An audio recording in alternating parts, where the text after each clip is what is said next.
All right, let's just jump right in. Today we're going to be looking at this really intense idea, drawn from ancient prophecies, but honestly, it feels like it was written for right now. It's called the Prophetic Code, an ancient blueprint for a world in crisis. You know that feeling, right? That feeling that the world is just fracturing. Like our social systems, our financial systems, even political systems all feel like they're grinding to a halt. Well, you are definitely not alone in feeling that way. But what if this isn't just the end? What if it's actually something totally different? Yeah, what if all this chaos we're seeing isn't random at all? What if it's more like a system reboot? You know, a massive planetary software update that was literally coded thousands of years ago? I know, it's a provocative idea, but it's the one we're going to unpack together. Okay, so let's start digging into the first part of this ancient code. And look, the sources, they do not pull any punches about how intense our era is. They use this really powerful, really direct metaphor for what's going on: a world on fire. Okay, and this is maybe the most crucial point to get. The collapse we feel isn't described as some random accident or, a system failure. Instead, the prophets talk about it as a deliberate, super high stakes refining process. The best analogy is a goldsmith, right? They use fire, intense fire, to burn away all the junk, all the impurities, so that only the pure gold is left.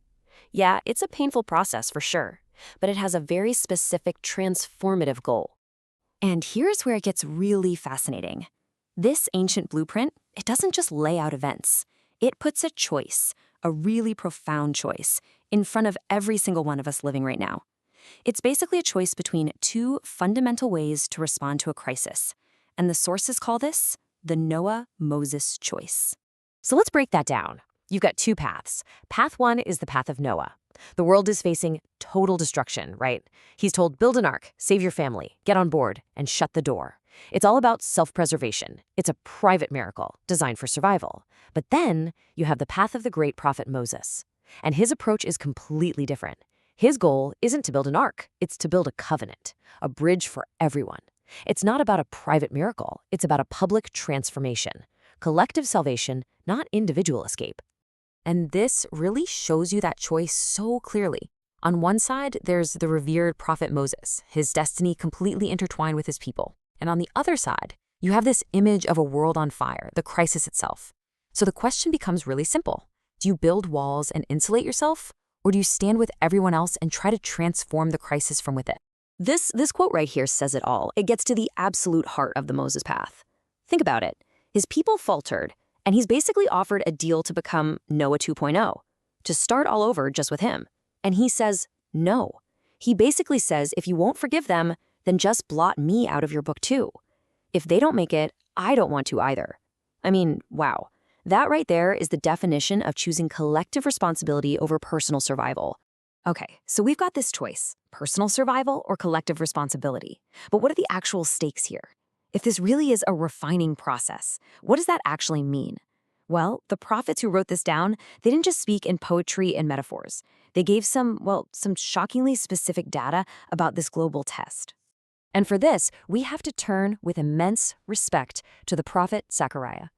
And he did not mince words. He gave what is essentially a mathematical forecast for this time period, and honestly, it is chilling. 2/3, that's the number he gave. According to his prophecy, 2/3 of humanity will be cut off during this refining. Just let that sink in for a second. With our world population today, that's a number that's almost impossible to even wrap your head around. We're talking about billions of people. And here's the verse itself. It's just incredibly direct. No ambiguity at all. 2/3 don't pass the test. But, and this is the whole point, look at what happens to the 1/3 that's left. They are brought through the fire.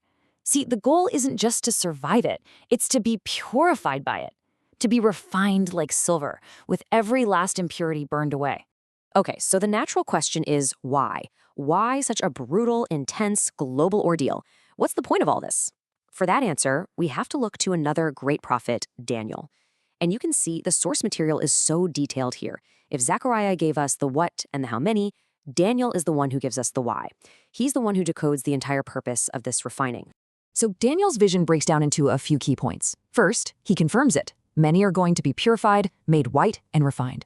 Second, he says the wicked, you can think of them as people operating purely from ego, they won't have a clue what's going on. To them, it's just chaos. But third, and this is so important, he says the wise, the Hamaskilm in the original, they will understand. They'll see the blueprint. And finally, check this out. He says that knowledge itself is going to increase dramatically. I mean, does an exponential explosion of information sound at all familiar to you? So, all of this, the fire, the test, the choice, it all leads to this, the ultimate goal.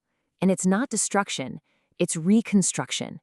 It's about forging something completely new inside of humanity.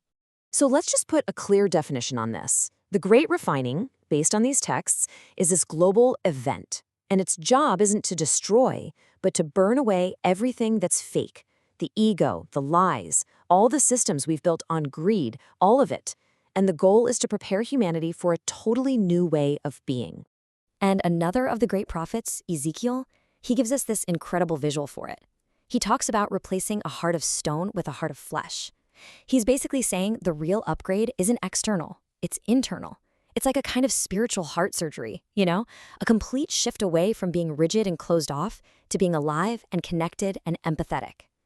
And now we get to the prophet Joel. And his part in this puzzle is absolutely critical. He's the one who tells us what happens after the refining. He says that the divine spirit, that consciousness, it's going to be poured out, not just on a few special prophets here and there, but on all flesh. Think about what that means. It's the democratization of the divine. The wall between the human and the divine, it just collapses. And so the end result of all this, what you're seeing here, is a new kind of humanity. That 1/3 who came through the fire, they're not just a collection of separate people anymore. They're operating on a new shared frequency, a unified consciousness, all tuned into that same divine source that the prophet Joel was talking about. Okay, so that was a huge, epic journey through some pretty cosmic prophecies. So what? What does any of this mean for you and me, right here, right now? Well, this last part of the code brings it right down to earth. And this image just lays out the choice in the clearest way possible. You've got the old man, that's the old system, the ego, the separation, and it's just crumbling away. And then you have the new man emerging, connected, aware, a totally new kind of being. And what the prophecies say is that this isn't about some far-off future. This choice between the two is happening inside every one of us, right now. They call this the final protocol. It's a moment of absolute clarity, a point where you can't go back. According to this ancient blueprint, the time for sitting on the fence is over. The paths are splitting for good, and the choice, it becomes urgent. It becomes very, very real. So if there's one thing to take away from all of this, it's this. This ancient code isn't being presented as some old history lesson or a sci-fi story about the future.